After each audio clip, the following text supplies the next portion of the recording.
Hi everyone, it's Becky here. Welcome to another new video on my YouTube channel. And this is my last sketching trip in Montreal before leaving. So I left Montreal the next day and I came back to Vancouver. And here, lastly, I really want to visit my favorite cafe, the Cat Cafe again before I leave. Ooh, so they have different kitties today that I didn't see last time. There's a little girl playing with these kitties. Yeah, I love this neon lights. And there are a lot of baby cats today around. And this cafe is pretty quiet as usual. On a weekday, there's a white cat sleeping. Ooh, still walking around. This girl is like everywhere, hanging around with the cats. Ooh, this one, it's like a little raccoon.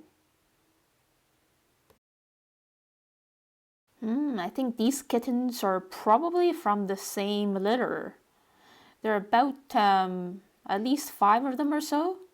So as always, I sketched my cup of coffee, and this time I ordered an almond and blueberry muffin.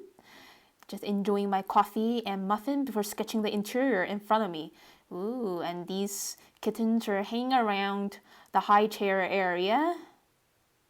They're very interactive and friendly. All right, now I'm ready to start the line work. I'm using the Winsor Newton brand 0.8 fine liner pen. It's waterproof. I'm starting with this lady in front of me. She had a bun and very relaxing facial expression. Well, she had like one hand on her chin. I think I sort of made her hand look like a cat's paw. Oh well, it's a cat cafe anyway. And I just drew her laptop, her elbow area, and her item beside the laptop. A little accentuation around the bottom of the laptop, and her cup of coffee, and the little dish. Finishing the edge of the table. And there's another chair there with someone's jacket on it. Drawing the side view of this person in hoodie.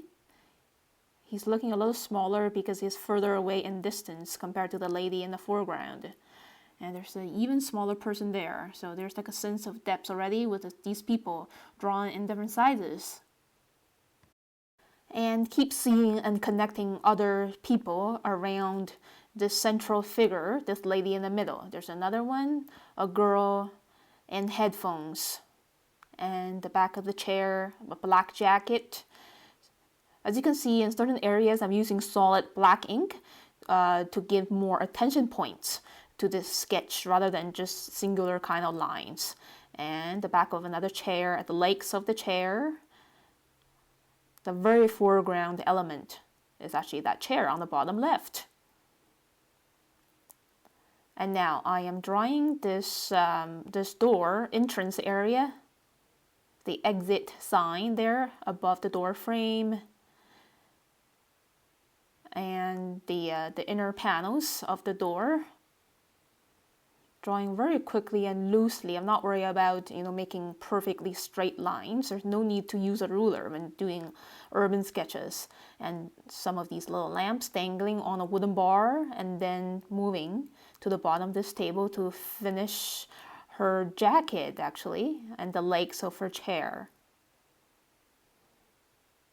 Adding more details of abstract shapes that I see. There's a little shelf there. Oh, now I want to capture this cat hanging around the high chair area. And I think this cat is chasing another one, and they're kind of hopping around the chairs. All right, and quickly capturing another cat's gesture very quickly. This is the back view of a cat. All right, so 2 cats now. A lot of them are actually hiding today.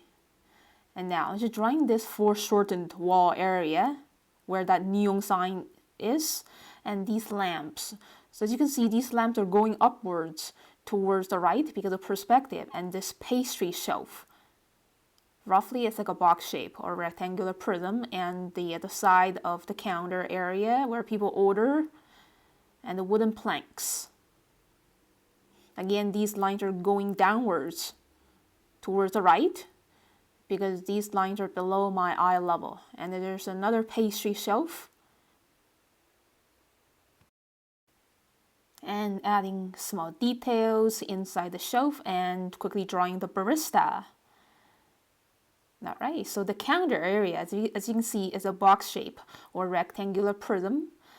And finishing this back wall area around the entrance. More lamps dangling from the ceiling, actually from a wooden bar attached to the ceiling. The window frames, the panels. And I just drew that little tree in the corner.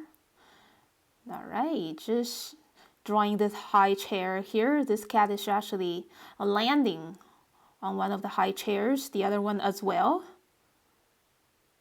Adding a bit of vertical hatching to suggest shade. And this is the door to the kitchen. Another frame. Some more shapes. So when drawing a really complicated interior with lots of objects in it, just relax, just kind of sort of trace those shapes out. You don't have to define super clearly of what those things are. And then drawing another bar attached to the ceiling and little lamps dangling from this wooden bar. Finishing, this column there. More little lamps around the ceiling. Wooden planks here for the counter area. Right, and drawing these clutter boxes and other stuff there. The fan on the ceiling. And that's very much it for the line work of this sketch. And now I am writing down the day and the date. Yeah, it's actually my second last day in Montreal. Before painting watercolor, I'm going to show you this super cute kitty playing with the mouse toy. Ooh, he or she is super active and so entertaining. I love kittens. I think it's kind of rare for a cat to have like 3 colors on the fur. This one has white, brown, and black all together. So fancy. Now I'm ready to paint watercolors. So I'm using my Etchr brand watercolors as always over the past 1.5 years, starting with my large tip Holbein brand water brush for the loose watery wash for the first layer to establish the warm, inviting atmosphere. Just kind of wetting the overall area with clear water by squeezing the water brush a little bit. And grabbing a little lemon yellow mixed with cadmium yellow. Dilute it a bit so it's a mellow tone, not too strong.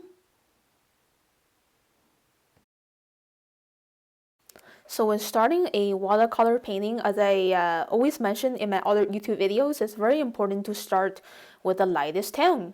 So yellow on the gray scale of all colors. So if we change all colors into black and white, yellow is actually the lightest gray on the value scale of different shades of grays. Now just adding even diluted yellow for the floor area and around the wall area as well. Now wet into wet. I'm blending on a bit of orange mixed with burnt sienna. And more burnt sienna in this next brushstroke. And just let these tones of yellows, oranges, and browns blend together. These colors are cousins and they're in the same big family of colors. They're very friendly with one another and they won't contaminate one another. Yeah, so these are warm colors with a bit of contrast already. A little bit more burnt sienna. And this part is actually grayish, so I like to mix my own gray with blue, green, and a bit of magenta. So just to add a sense of mystery here behind that door. Above that door, there's actually a glassy area showing the workstation, the kitchen area behind the wall. And same for the fridge, using my own gray that I mix with green, blue, and a bit of magenta. Now, painting the counter area with a quick blend of yellow and brown. So the surfaces we're painting are really lively because we're combining at least two similar tones together. And so we're creating a really soothing sensation by combining at least two similar colors together on top of one another. So when I'm looking at most beginners' paintings of watercolors, most of them I see they only use one color when painting a shape. So we really have to see more deeply to add more definitions to the surfaces that we see. Okay, so now I just wetted the window panel area with clear water and punching on these mix of cobalt blue and cerulean blue to paint the color of the night outside. Because it's deep in winter now, it gets dark so early, like around 3:30 to 4. Adding another quick layer, so there's a bit of kind of loose, misty effect outside. And another tip for painting watercolor is to, most of the time I like to quickly punch on these small brushstrokes definitions of colors rather than keep stirring that area and trying to blend colors perfectly together. For watercolors, it's actually very challenging to have like perfect blendings. Okay, so most of the time I just let it go. Punch the colors on, let them merge together, pulled by gravity. And yeah, just let the final effect unfold by itself. I just painted those high chairs with my own gray and the bottom of these kitties' bodies. Kind of grayish. Yeah, and it can be a little tricky to paint these tiny shapes of the kitties, so I'm just using the very tip of my brush. Adding another layer for the back of those high chairs. And grabbing some leftover brown. And the golden yellow is actually cadmium yellow, diluted a little bit. Wet onto wet, a bit of burnt sienna to give the table a kind of a grainy texture. It's a wooden table.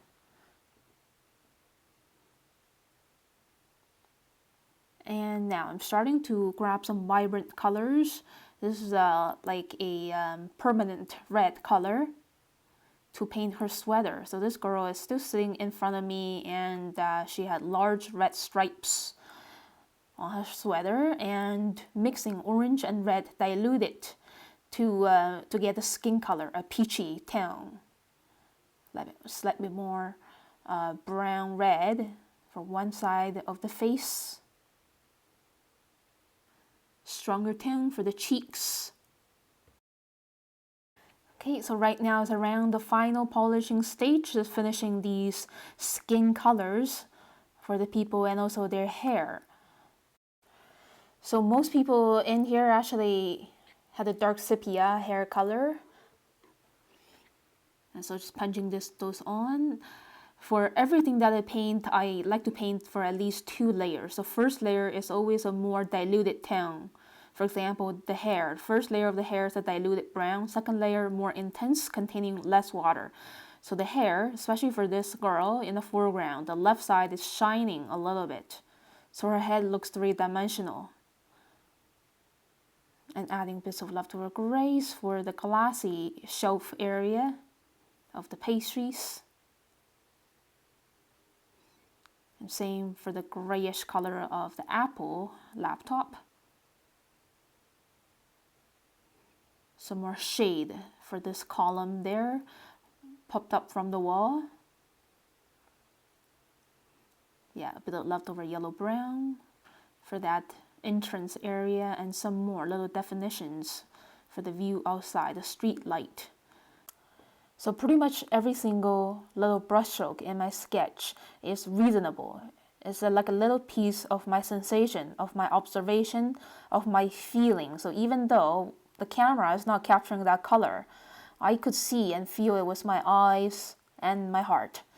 And some final polish bits of grays and darker browns here and there in very thin and small, almost invisible brush strokes. Alright, so this is very much the painting process. Just adding final bit of grays. And I'm leaving the chair on the bottom left white, just so less is more, and create an interesting three-dimensional effect. So thank you so much for watching this video, everyone. I will see you very soon next time. Stay tuned. Bye.